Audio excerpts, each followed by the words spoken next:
Previously, on Twilight's Edge, Nico realizes that he and Cal Seneca have come upon a portal to the netherworld in the attic. Could this be the entrance to the Asmodean Knot? As the dinner continues, Nico frees the intoxicated snakes that were meant to be eaten, and Lewin cuts the final tie to their past. As the rest of the guests enjoy the final course, the coterie retreats to their rooms to prepare for the last portion of their heist. Hello, and welcome back to another episode of Tumble Through. Tumble Through. Tumble Through. Tumble Through.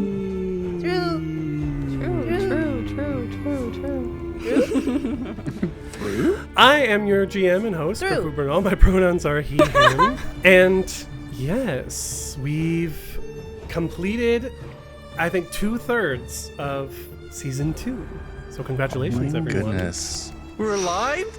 You're alive. Did we level up? For now. We survived a murder play. That's a Even That's a worse, big we win. survived a social event with rich people. Yeah, I was gonna say that exactly.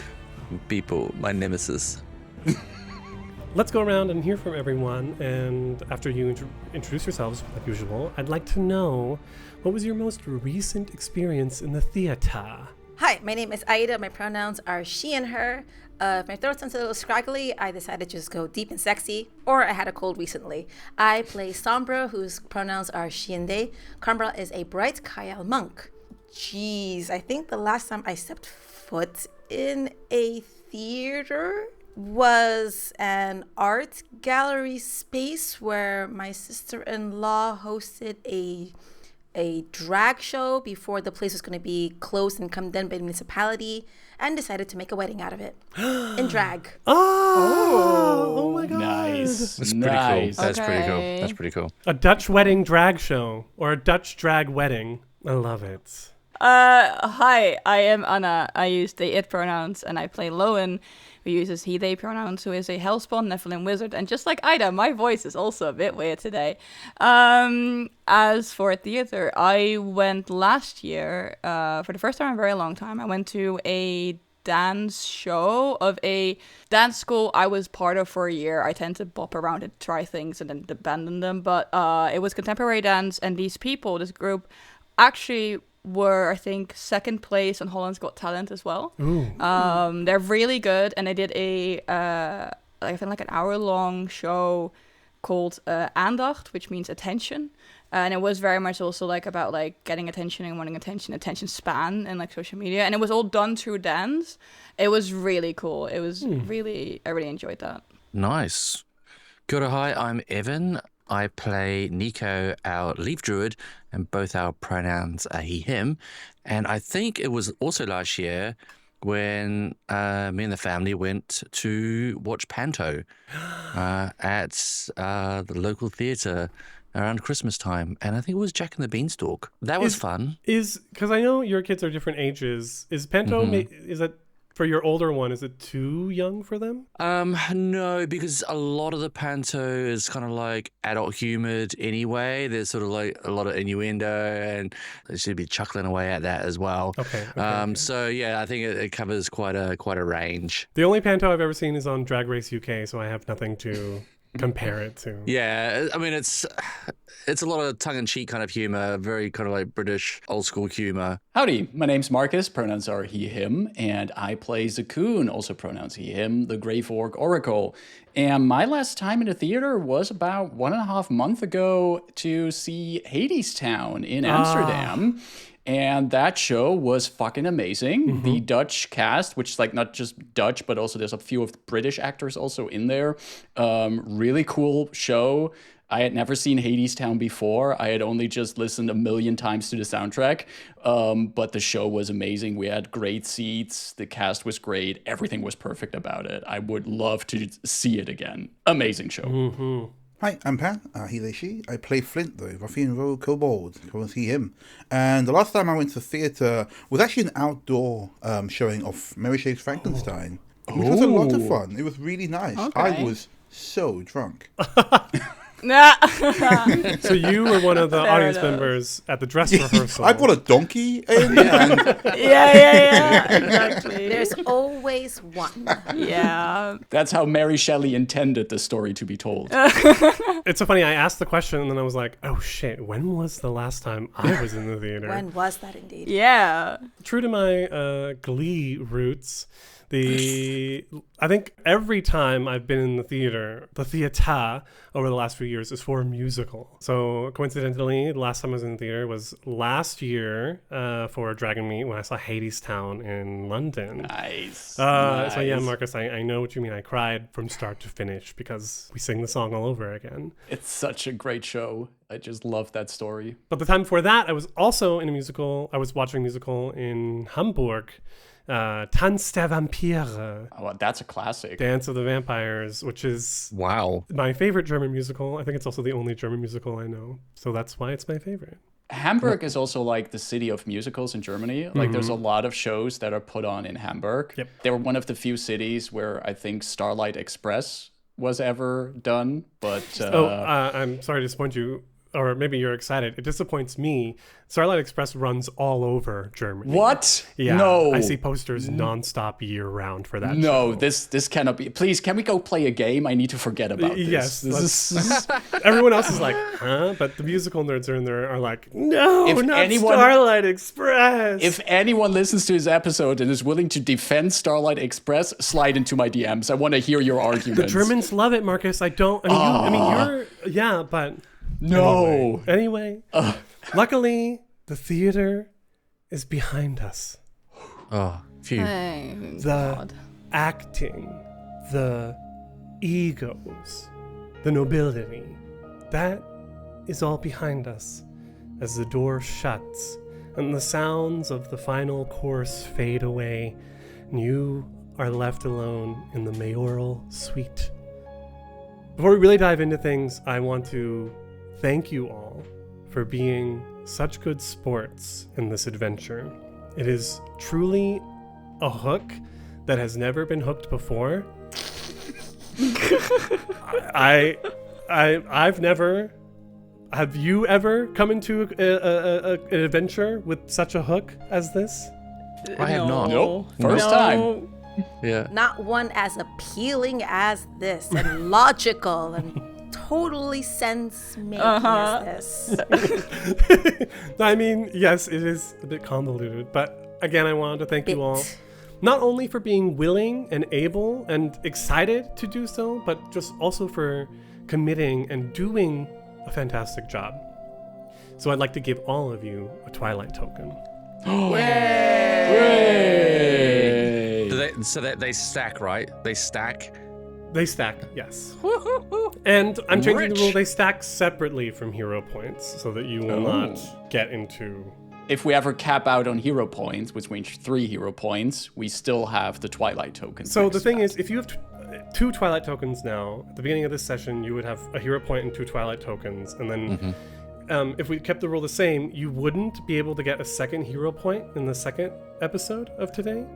So you would, Okay. it would force you to use that hero point today in the first episode. Yeah, that makes sense. Or we can keep them separate so that by the end you could potentially have 4 points. And to clarify, the Twilight tokens are single-use, automatic success.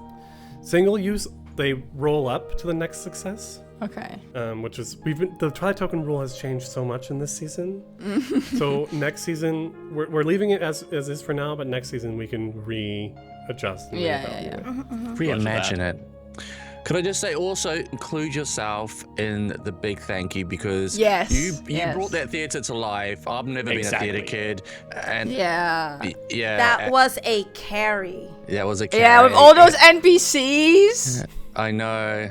Yeah, it was a lot, and it's so impressive. Yeah, I'm so happy to not have to roleplay 100 different people. Yeah, I was thinking that. Oh, just give me a growly monster for once, Yeah, please. I'm Yeah. so excited to just come in. So you're not the only ones who are relaxing, shoulders coming down, costumes coming off as we come into this mayoral suite. Plush carpeting everywhere. Of course, nothing but the best, very crimson, hellish vibes.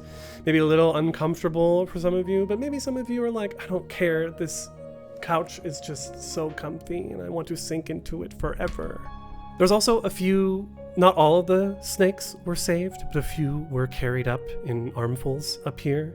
And they have sort of been put on the ground and have gone to random corners, I think, to sleep off the drugs. Yeah. Sombra was petting a snoot at the very least. I think the camera moves through the suite and we can see 2 separate bedrooms with double beds in each of them.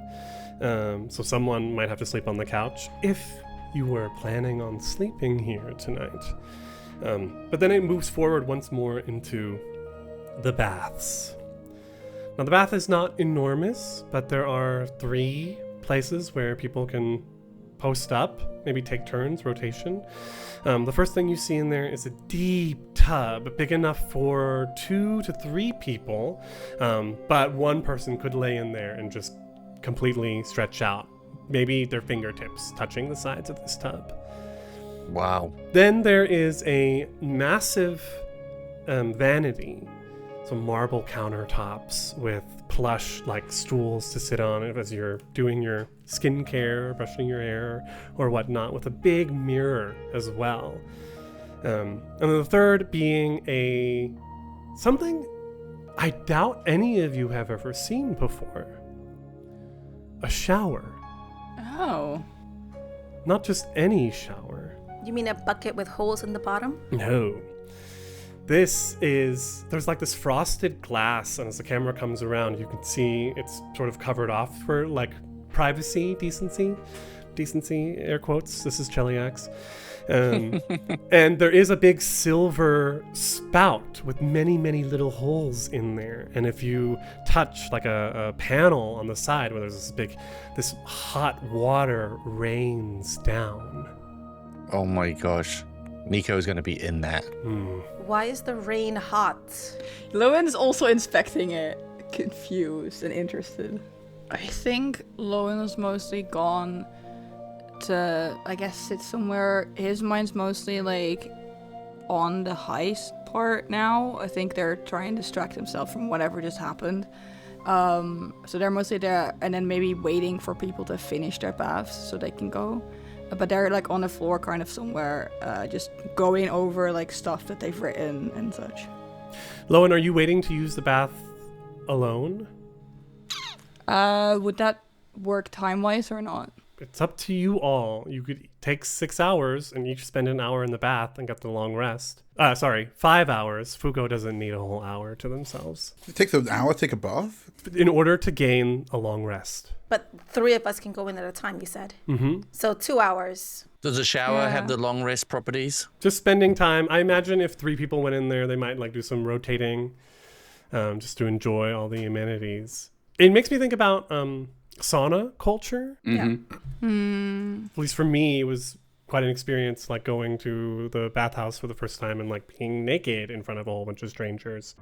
Zekun's already halfway through taking his pants off as he's saying like, all right, so we need to figure out where that knot is, as he throws off the shirt and everything. Wow. And is basically talking through the planning while getting ready to get into the bathtub, completely not minding everyone else in the room. And I think Nico would be doing the same, like just replying to you, just unself-consciously, just removing clothing and then going into like naked, like pixelated butt as he walks into the shower. Yeah.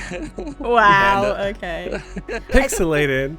I think Sombra is like just sort of nodding like Clothes are going flying.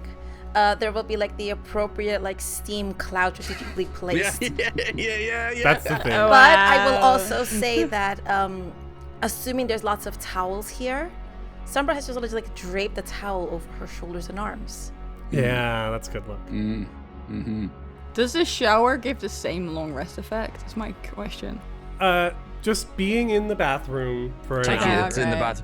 I'm not. Yeah. I'm not going. Okay, Lowen, are you using soap? What are you washing? No. I was more just curious because Nico went in there.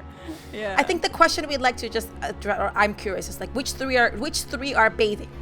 Right. So it sounds to me Zeku and Sombra and Nico are going in first. Cool. Yeah. Done. Yeah. Okay. So they take an hour doing bath stuff, come out, and then Lowen and Flint, it's available to you to go in at the same time, or if you want to go separately, if Lowen needs to. I don't think Lowen cares at this point. I think Flint probably doesn't get much time to take baths. So he's probably just going like, it's so and he just melts into the bath. So I think in the shower, like Nico turns it on, and then just having that spout just like rainfall. He's a rainfall orc, and this is gonna be like magic. It's like, what is going on? And yeah, he will just like probably tilt his head back and just like shout at the shower, and probably start singing, and then just like turn it super cold and have it super cold, and then just turn it up hot and just be in there just absolutely loving this whole shower environment. Love that. Be singing songs from the homeland. Lowen, what's your shower like? God, I think if they're in the bathtub, they're that ass like having their journal on the side, and like they've been so. Everyone else is doing a thing, and they are just in a world of their own. So they're sat in the bath. Yes, they're trying to get clean, and on occasion they have like a towel next to them to dry their hands off whenever they need to like work with their journal, and then we'll like look through their nose and really. I bet you take your phone in the shower with you, don't you? It's I bet you're a phone shower. I don't, but I have. I don't have a bath in my home, but whenever I do have a bath, I do have a book or a phone. I sometimes bring a book, so. That's why I know about the towel thing, because sometimes you have like so Flint's hopped into the shower, and you're like, yeah, let me try this bath out. Let me read a little bit while I'm here. Yeah, exactly. But I don't think they seem relaxed or if anything. They're still just muttering to themselves and going over things. In the first batch, while Nico was playing in the shower, Zakun and Sombra. Wait. I was playing with the shower. Oh, okay. This doesn't help. Zakun and Sombra, how are you splitting up the rest of the bathroom? Zakun's just in. You described the bathtub as like being massive, basically. He's like in one corner of the bathtub, his arms resting on the edge of it. And who's ever in here with him right now and is willing to just like also talk plan while they're doing this, because Zakun is more like approaching this like we're resting here, but we can also use this time to plan ahead what the next step is while we're enjoying this really nice bath. Yeah, I'll poke my head out and also, chat with you. Sombra would be listening to this because of the intense heat and steam and just like that delicious melting feeling. While Sombra's listening, again, the strategic steam clouds working overtime. Sombra is doing some ridiculous level stretches, some ridiculous like high advanced yoga-esque twists, like legs going there. Again, the steam clouds rushing in to fill wherever it needs to fill up. Some Austin Powers level covering of things.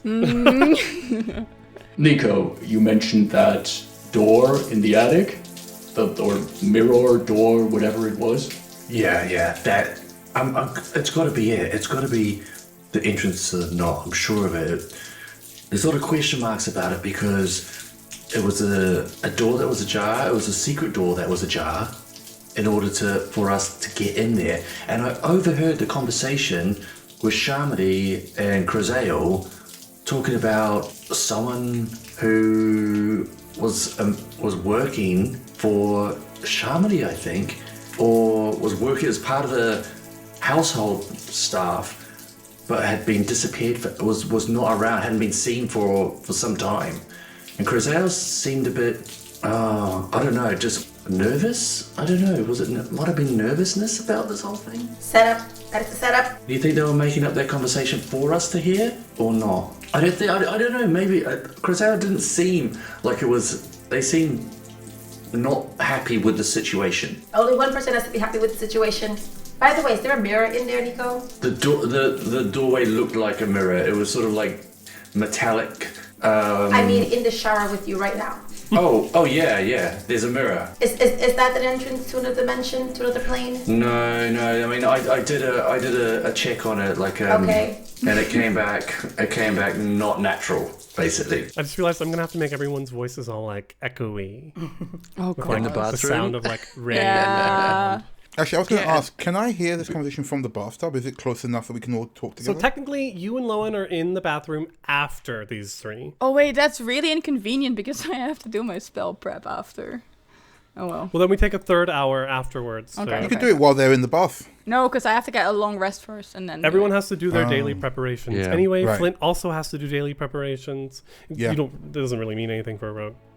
So this might be a setup by Shamadi. She wanted us to overhear this, but... And then Zekun looks over to Sombra. There was also this guy that was with you who was also looking for something. Isn't that right? Was looking for the knot. Also for the knot. Didn't tell me who they were working for. It seemed really antsy to get his hands on it. Supposedly wanting to throw a coin at me for it too.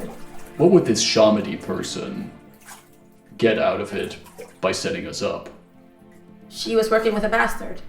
We fucked up the bastards. Payback. Silence. But the other option is that we search the rest of this entire mansion for an alternative place where this knot could be.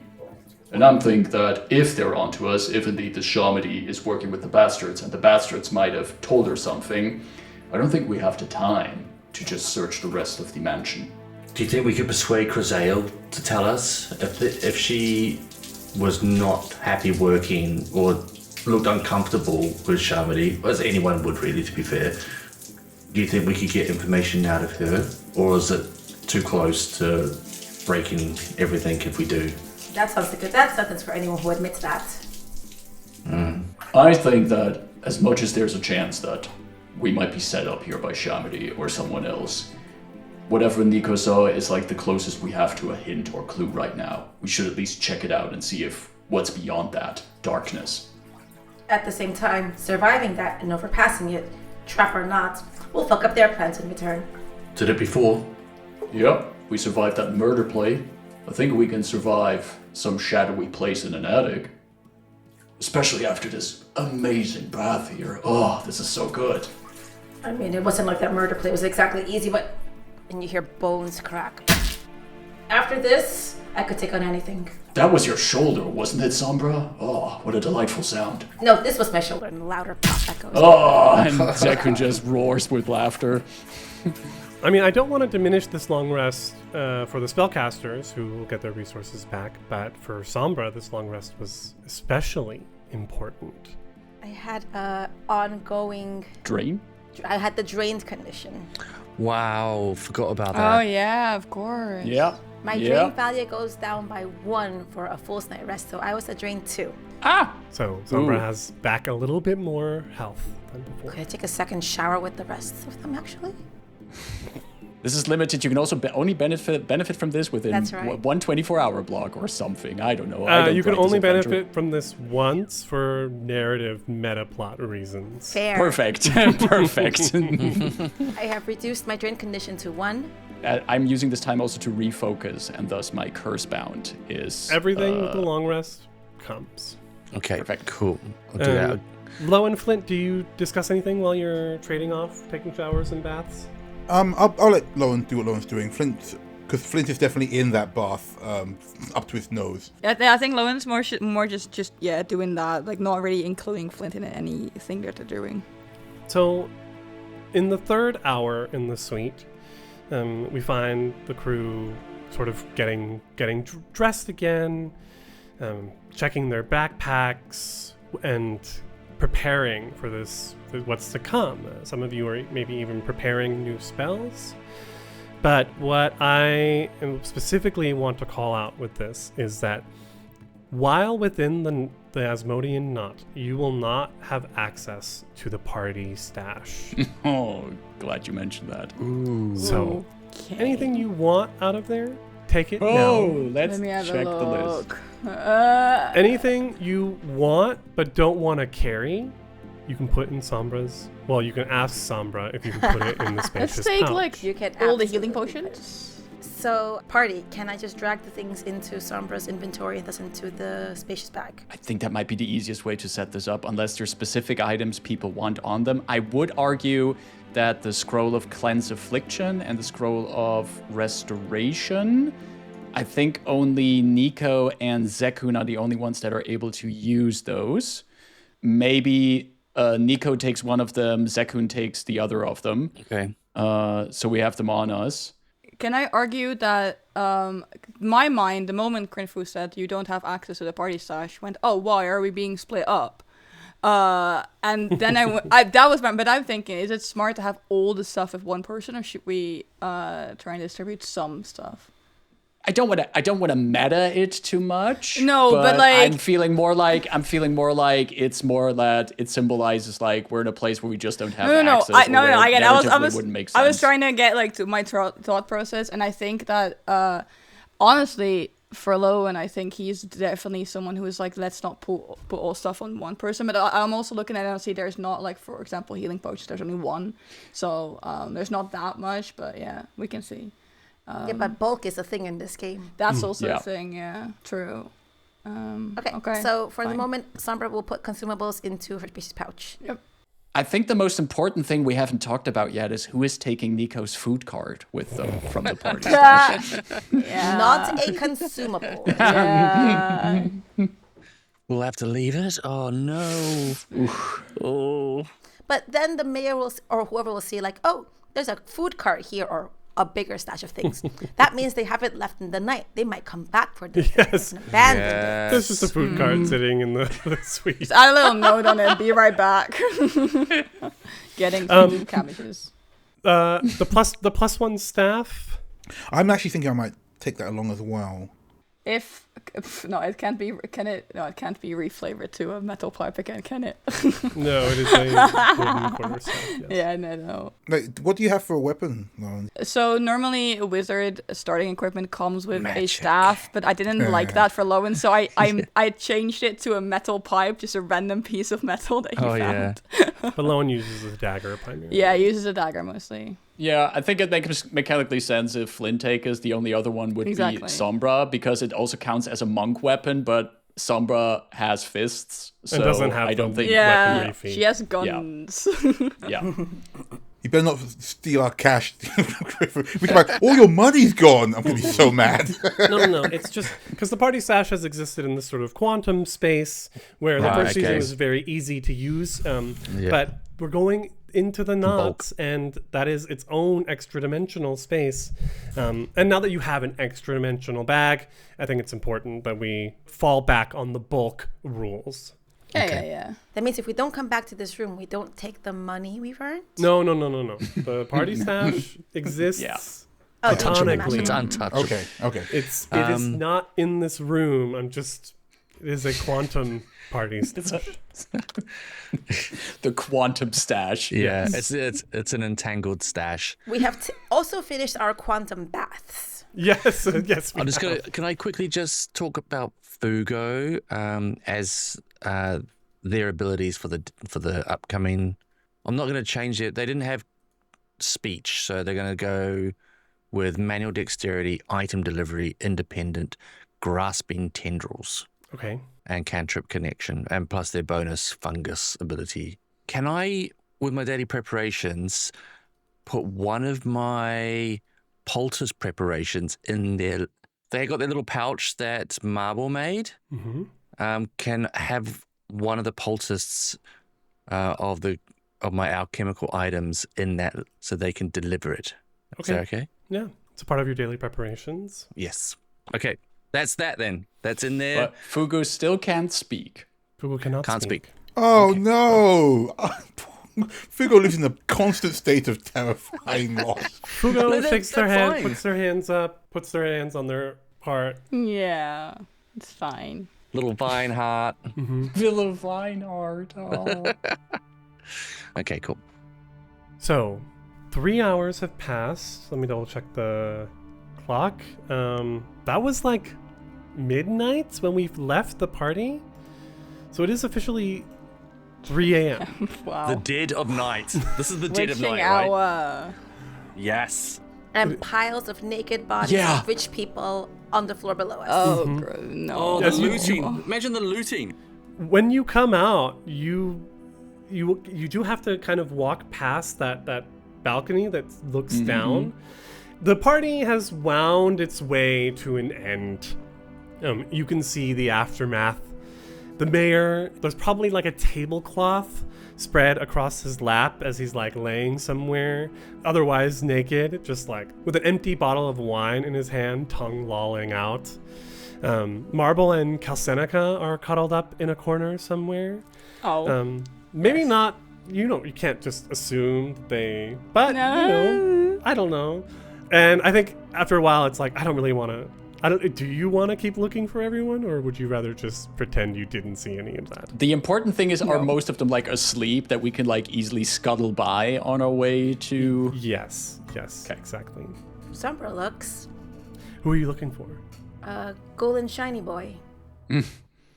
Oh, Accordion. Accordion. Yes, Accordion has pulled that one young noble that was talking to Nico a lot, a young human man with a mustache. And you can see them sort of like draped over each other.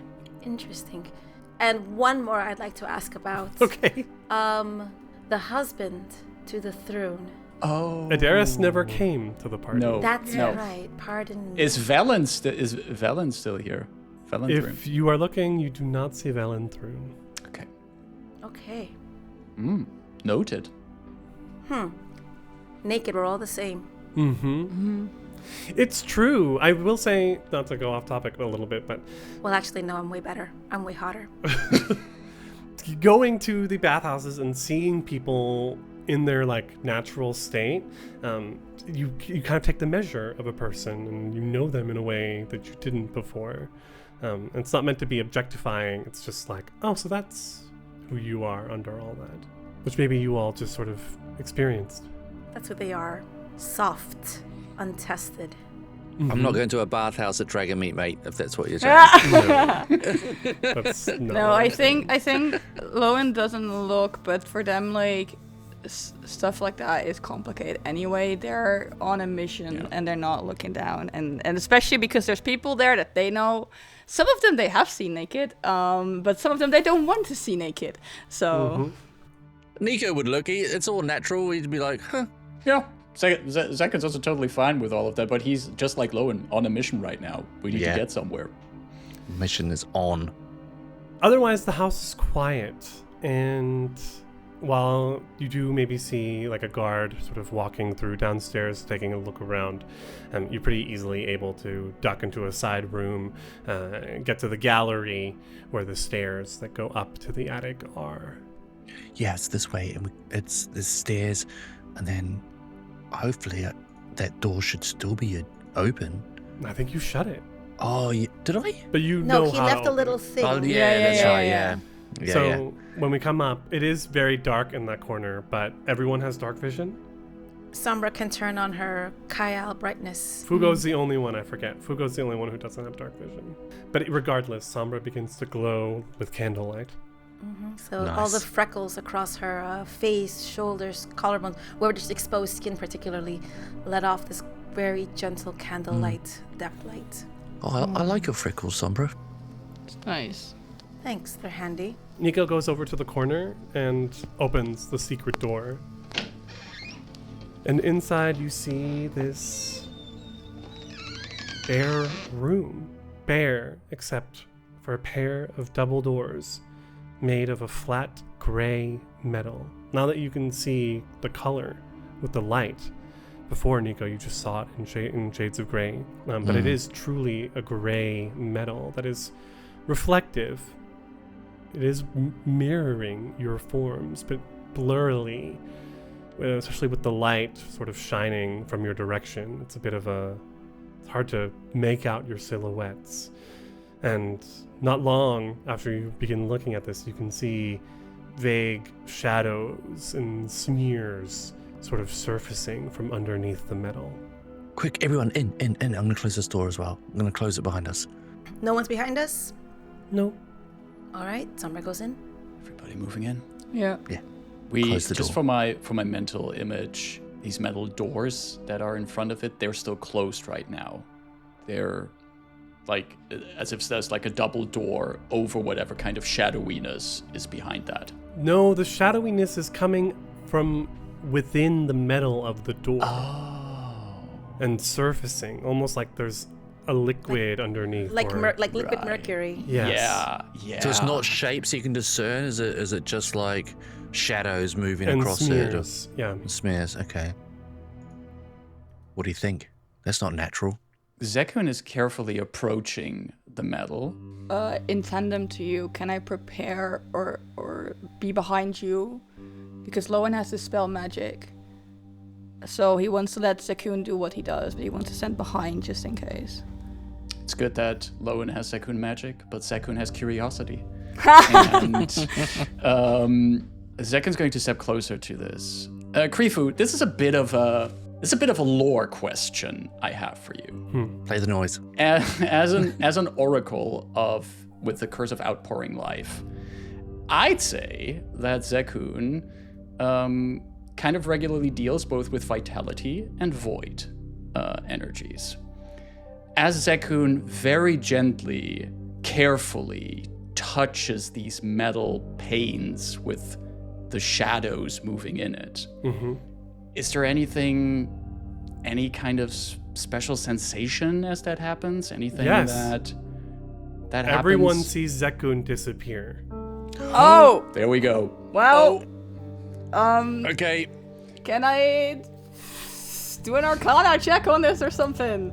Sombra follows. Yeah, I push Lowen aside. I just grab the door as well. Okay, yeah, Lowen's like, okay, apparently we're going in. Okay. Like, Lowen is like, no, wait, I need to like, check this, and then everyone's just going like, okay, fuck. I'm imagining Zekun is just like very carefully, like he's like looking at these things. He sees the shadows moving in the metal, and he just his fingertips are just barely touching this metal, and then he's just whoosh, gone. What does it look like? What's the I think what it looks like is it's very quick, but as he barely touches it, the silver, all in like 3 seconds, goes up his arm, covers him, and it pulls him inside. Oh, that's so cool. That's so Zekun, cool. you perceive none of that.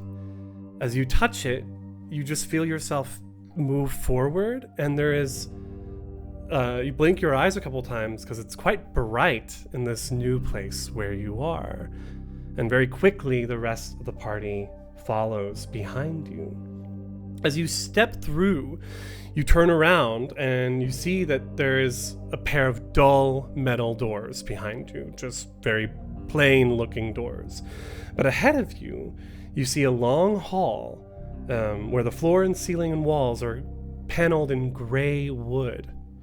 There are several small empty alcoves along each wall where there is torchlight flickering from within each of those alcoves. Shadows seem to dance at the corner of the eye in those alcoves, and a soft, barely audible whispering floats in the air of this strange place. But one of the alcoves is not empty, for at the end of the hallway, to your left, or east on the map, activate. We have a map. We have a map. Oh, and it's called. It's not one cell wide. Yeah. In this alcove at the end of the hall, before another set of doors, there appears to be a slumped over corpse dressed in tattered robes lying heaped on the floor. Zekun, after like just realizing that he just moved to this different place, looks over his back, sees the rest of the party one by one materializing here, but also spots the slumped over figure at the end of the hallway, and would move over to that figure to Wait check if to touch things, Zekun.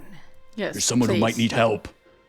Sombra sort of like holds the back of Zekun's collar, not to hold you back, but to just sort of like move along with you. And as Sombra sort of walking behind Zekun towards this body, just like wondering out loud, like, so there were a lot of shadows and whispers.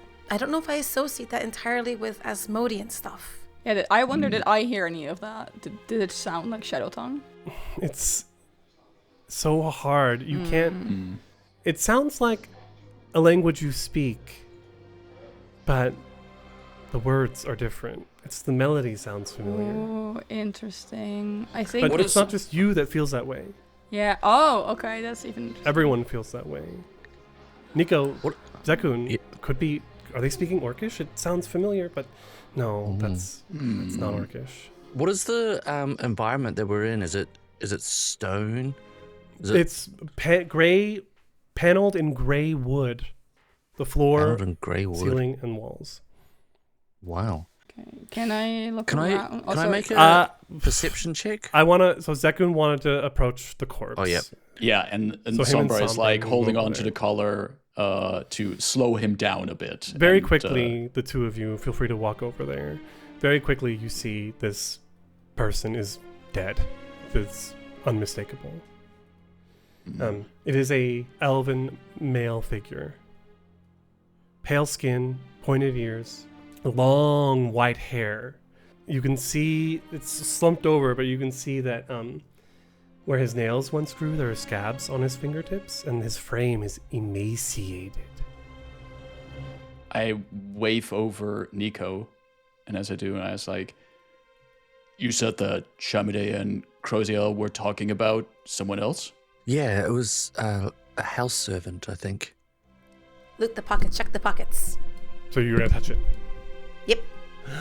Oh no, the worst question DM can ask. This elf is dressed in wizardly robe and is clutching a scroll in one hand, and then Pull that out. has a satchel around his body.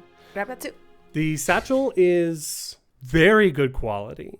It is. You can tell immediately that the satchel is alchemically treated cloth over a metal mesh. It protects everything in there very well. This is a sturdy satchel. And inside are several different papers and scrolls and a writing set. Sombra start pulling out papers and sort of just like hold them over her shoulder, leaning, expecting someone to receive and read them. Zekun like takes one, and especially like that scroll that was like this figure held one scroll in a hand. Once that gets handed over, he opens it and sees what's on the scroll. With one action, you identify it as a scroll of false fatality. A false fatality. Oh, nice. The Lowen can, and Nico a little bit. Nico can recognize one of the spells.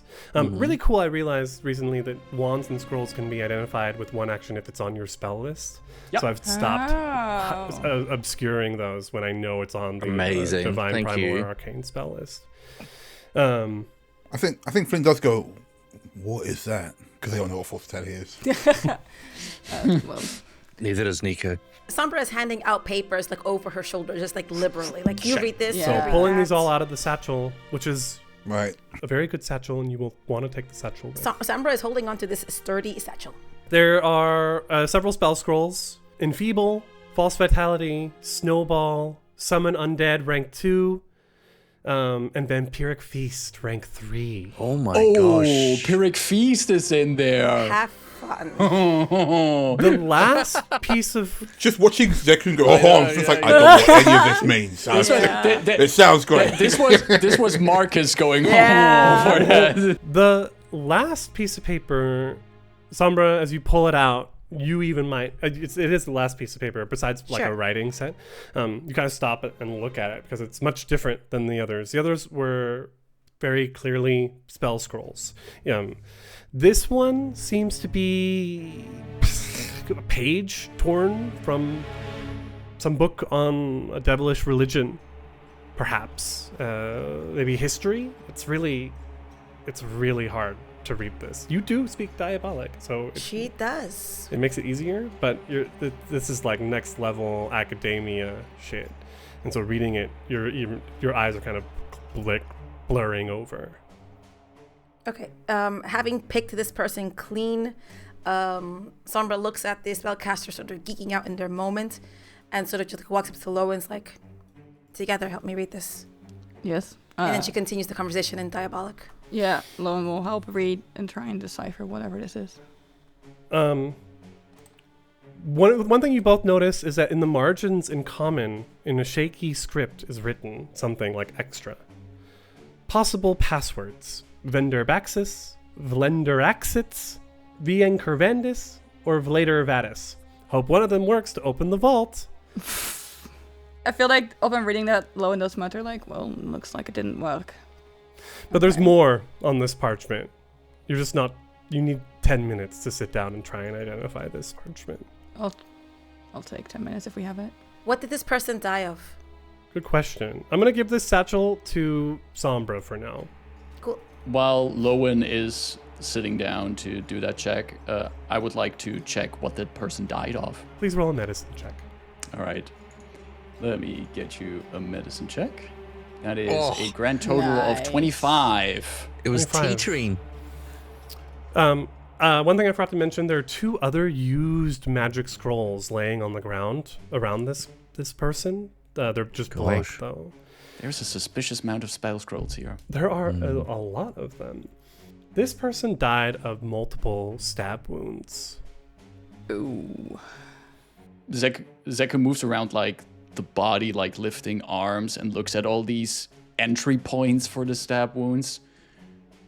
It's a lot of wounds. Not sure if the wounds are from before being emaciated or after. Yeah, is it possible for Flint to have a look? Like crime scenes and things are his bag, so. But just from rolling over that medicine roll, so Flint comes over and asks about the emaciation, and rolling over that medicine roll from Zekun, there's no way that this person became emaciated posthumously. This person must have been starved for a long time. Yeah, you can tell from the fingers he was clawing his way out. Nails are gone, scabs where they got cut. Right. This guy was here for a while. But why stab him after he was going to die anyway? And stab him a lot at that moment. Wait, what was that? There was this one paper that Sombra found, something written on the edges, possible passwords being guessed. I think Lowen is reading up on that. Maybe that has some clues. There's mumbo jumble, but there's like some diabolic script that I can't wrap my mind around, and Lowen checking up on that, I guess. Could I make a perception check I wanted to do earlier just to make sure somebody's dead at the end of this corridor? We don't know we know how it happened, but is there anything else, any clues in this corridor about what's happened? Are there footprints? Are there, drops of blood? Make a secret perception check. A secret perception check. Question mark. To you, it looks very obviously like this person stumbled out of the room behind them very quickly, sat down here to try and patch themselves up somehow, those empty spell scrolls, who knows what was in there. The false vitality was in his hand. It's very likely he was trying to give himself some temporary HP to be able to get up and keep going. But was murdered before he could. Yes.